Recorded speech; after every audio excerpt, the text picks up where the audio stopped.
Welcome to round 4 of the Parenting Roundabout podcast for the week of June 20th. I'm Terri Morrow, and I'm here with Catherine Heckel. Did I mention I haven't gotten much sleep lately?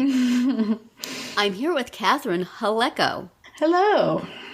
As moms of teens and young adults, we've survived those little kid days, yet we're still rethinking the decisions we've made all through our kids' lives and worrying about what's going on right now. Today's Thursday, which means it's time to give in to our obsessing. So today we're revisiting an episode where we obsessed about retirement and what that might look like for us. I think I maybe need that right now. Well, we'll listen back to what we said in September 2021 and then come back and discuss what has changed, if anything.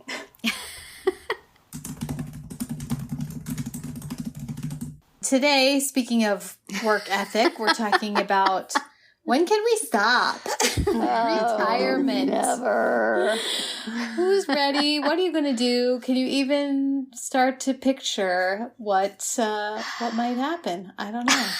Well, yeah, it's interesting because a lot of the conversations with my friends lately, and I don't know if you're both in the same boat, but people are starting to talk around retirement and, what they're going to do. And, I have some friends in Canada who are going to come down to Palm Springs next month, and they're going to be looking for a vacation home that they can rent a couple months of the year. Oh, wow. As part of their retirement. And they're still like 5 years away or so. Mm. I have another set of friends who've saved up a large amount of money, and they're going to be taking out a certain amount each year to travel. So that's their retirement.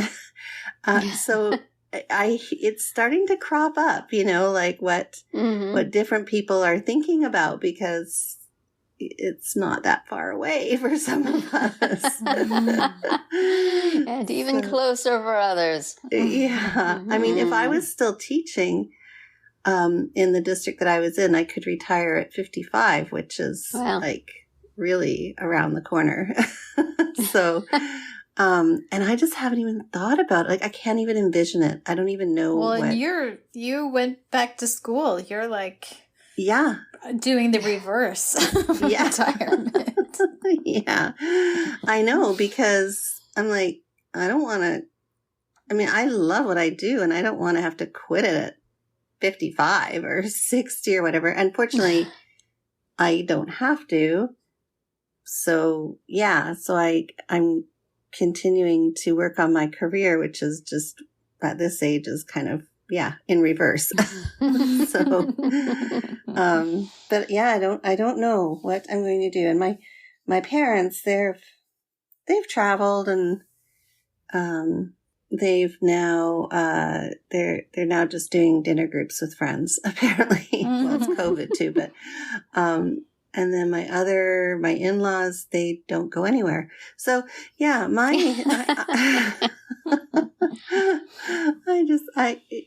I'm faced with all these options. I'm not sure which door I'm going to choose. How about you guys? Have you thought about it? What it's going to look like? Sometimes I think about it just because, the kind of work I do, I work from home, so I'm not in an office environment, obviously, and I feel like I'm not on staff. I'm a freelancer. So sometimes I think wow, will I still be doing this, 5, 10, 15 years from now?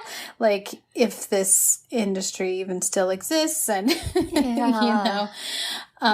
it's sort of weird. When I think about how some of the people who I work with and who supervise me are probably 20 years younger than me. Yeah.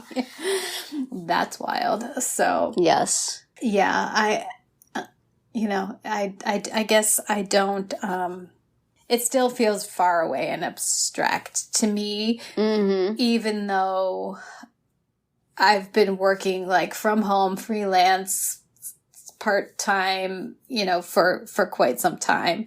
It's not the same as, not working, for sure. So, yeah. And, my dad basically retired a very long time ago, and my mom never did. She's 80. She's still working. She's still working. Yep. Oh, wow. She consults for various universities. So, right. Pre-COVID, she was flying all over to do that. Now she mostly does it over Zoom. But it hasn't stopped her from being in a bocce league. So right. That's her big retirement activity.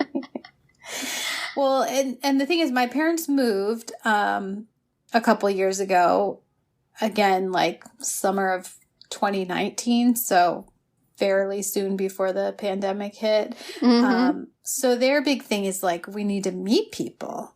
They moved to a place where they didn't know very many people. Right. So they're trying to be involved in activities so that they can meet people their own age. Because the people they know are their own children. So that doesn't quite work for... Yeah. Yeah. So I don't know. I don't really see myself stopping working. I like working. I like what I do. I'm very happy where my freelance career is right now. If, at some point slow down a little bit, but I still cut my hand in, that would probably be fine. But times when I don't have work, I'm kind of bored. I think if I was going into an office every day, I might hold retirement as a lot more attractive. Yeah. But I like to be able to make money. I've been freelancing for so long. I don't have any sort of pension or, money I'm going to get from someplace I've been working for at retirement time. So, I'm sure my family thinks it would be good for me to not work so much and to sleep more and to just take it easy. But I don't know. Maybe I'm not a take it easy person. Maybe I just like to constantly be on a deadline. It's possible. Right. So the question mark will be, do my eyeballs have the same I can work forever feeling as the rest of me does? Because, for proofreading and copy editing, if the macular degeneration decides, hey, you know what, we don't think you really need to be able to see anything clearly anymore, then I'm out of business. There's only so large you can blow up the text on your computer. And I mean, thank goodness for that. Oh my goodness. If this was back in the days where I had to be looking at something on a piece of paper, I already would be in trouble. But now I can put it on my computer and I can, expand it to the maximum size and it's fine. So that's the big question mark, But assuming that the eyes stay with me, why do I want to retire? I don't know. I'm fine. I'm good. Thanks. Yeah, I feel like that's my husband. he's always going to be doing something. He'll always have something on the go. Right. I'm sure. Well, the other issue for us, too, is that my husband's traveled so much for his job. Like, he's been many places. And he likes to go back. He likes to revisit places. But there's not much left on his travel bucket list. So we're kind of, And then the other issue for us too is, do we ever want to return to Canada? Like, we're here for work, right? And, and our kids are here, but, do we want to think about going to Canada at some point, right? Like, that's another thought for us. Because we would love to be there at least part of the year and enjoy the cooler weather in the summer. Right. So, I mean, part of me wants to plan to move to where my family is, my parents, my brother and sister. But where does that leave my kids? Like, do I want to be close to them? How does that work? There's two of them. What if one's at a completely opposite end of the world from the other one? Then what do you do? Right. So, Yeah. That's tough. And it's a big issue for us because my husband and I talk from time to time about moving to some place with, a lower property tax rate for starters. And, probably we don't need this size house and all that stuff, but our kids are going to be with us for the foreseeable future. And they both have jobs that they like right now. Right. You'd be sort of starting over. And they both have, good support networks in the community. And it's like, I mean, if we wanted to move, they would be okay with it and they would go. But would we be able to reconstruct that someplace else? Right. So that's a real, we can't just say, okay, off to retirement in Florida. Bye, kids. Good luck to you. Yeah. We're a 4-person unit. So that's kept us, probably tied to our house and to our town, even if we were to retire. And then, I do start to worry about finances and stuff like that. My husband gets a pension from the job that laid him off as they went out of business. But he was at retirement age, so they said, go take your pension, and he did. But then he's still working, and it's like, because I'm a freelancer, he's working, gets me my insurance, so he can't really retire until I'm Medicare age, which is coming up, but still. So there's all these sort of calculations. He might like to retire, but if his retirement plan is sitting on the couch watching 70s and 80s TV forever, 60s, and he's like he watches old TV shows. I'm not happy with that retirement plan. Yeah. I think my husband would be happy retiring if he didn't feel, financially that was obviously not a good idea. But yeah, then he would be even more underfoot than he already is.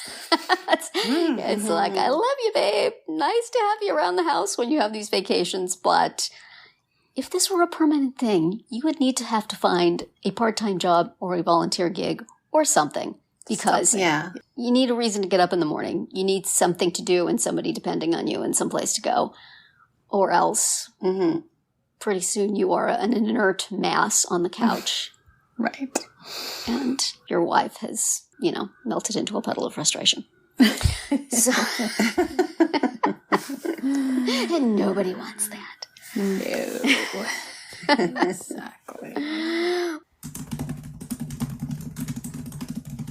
Yeah, I would say for me, I don't think I talked too much in that episode about specifically retirement, just about how the workplace, how it's hard to picture myself still doing what I'm doing in many years, but it's also hard to picture myself not doing it. So I guess I'll still be doing it. Yeah. I'm in the same place. It's like, as I was saying yesterday, I like what I'm doing. Why wouldn't I want to keep doing it? But as I mentioned on the podcast from last September, my eyes are the question mark. Yeah. Because I made the mistake of asking the macular degeneration doctor, so how long do I have to take these shots, thinking that at some point I would be cured? And he said, oh, well, until they stop working. And then you go blind. He didn't say great. that, but that's what it's, until they stop working. So there's not a perfect vision at the end of this trail. There's, we milked him along for as long as we could. And by now, old lady. Oh, so boy. for somebody who, copy editor and proofreader, eyes are kind of important. Yeah. So, I'm still doing fine with the glasses and the blowing things up big. And blowing things up big is very helpful for noticing stupid errors. So I think that all in all, it's good. But I do have to consider that retirement may choose me, even if I don't choose retirement. Yeah. What could I do without eyes? Let me think. Is there a singing career? Yeah. I could podcast. I couldn't edit podcasts, but I can podcast. Anybody out there needs an elderly lady with poor vision to talk about whatever comes to their mind. Anything and everything. Here I am. You can do it. Snap me up. I'll be as likely to get that as I am all the other jobs. I keep trying to look for jobs so that my husband can retire, because he's really working to keep me in health insurance. And I'll be 63 at the end of this month. So I got another couple of years before Medicare. So, right. If I could just go work someplace that had health insurance for 2 years and put him off the hook so he can just sit home and watch, well, that's a problem. As we mentioned in the episode. Retirement plan is to watch a lot of Mannix. So right. I would love to, as again, following up on what we said yesterday, just fewer hours. Like, I don't need to quit altogether. I don't need to retire totally, but just less. Less would be nice. I don't know, but it's like the problem with less when you're a freelancer is, okay, I have 4 clients. I could give up one of them and have a lot of time, but then what if one of the other ones lets me go and then I have way less work? It's like you can't turn any work away because you may need it. Right. There's no job security on any of this stuff. Nope. So I would be afraid that I would pick one and let it go, and then all the other ones would go, hey, you know what? We're putting all these on staff, so thanks. Bye. And then you suddenly went from 4 to 0. Yeah. Exactly. So, well, this is the way my brain works anyway. I might as well do all the stuff I have. Plus, maybe I should get another one just in case. Stop taking work. But if I was going to actually retire, if I get to the time where Medicare and Social Security can take care of some of my money anxiety, assuming Social Security is still there, what would I do? What would I do, Catherine?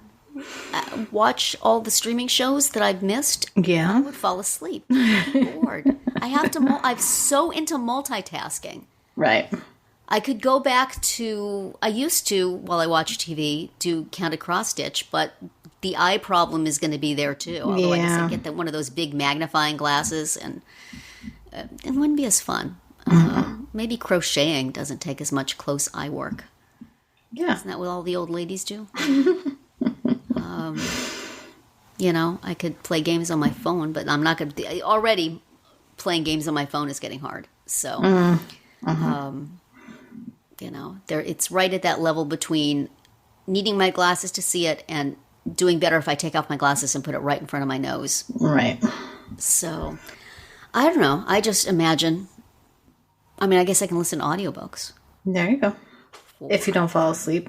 I'd fall asleep. All these things, I'd fall asleep. Yeah. I'd get a lot of sleep. That's maybe if you were getting more sleep, you wouldn't fall asleep when you were listening to audiobooks. Yeah. I would just be bored. I don't know. It doesn't seem appealing to me. And it should. And everybody thinks, wouldn't it be great if you didn't work so much? It's like, kind of like working. Is that bad? Yeah. I have 4 clients. They do 4 very different things. There's a lot of variety. That's nice. Mostly. Yeah, well, I suppose the answer is when I retire from work, I would just do even more episodes of this podcast. That's right. You like having 1 a day? How about 2 a day? How about 3? It'll be great. I'll have to hire some young person with good eyes to edit it, but other than that, right. Woo! You could talk. That's right. Talking should be fine. Yeah. I grope my way to the microphone. Doesn't require vision. Feel that it's there. And then, just start talking. Yeah. Perfect. Sounds like a plan. But that is it for today's round 4. Tune in tomorrow when we'll share our Friday recommendations.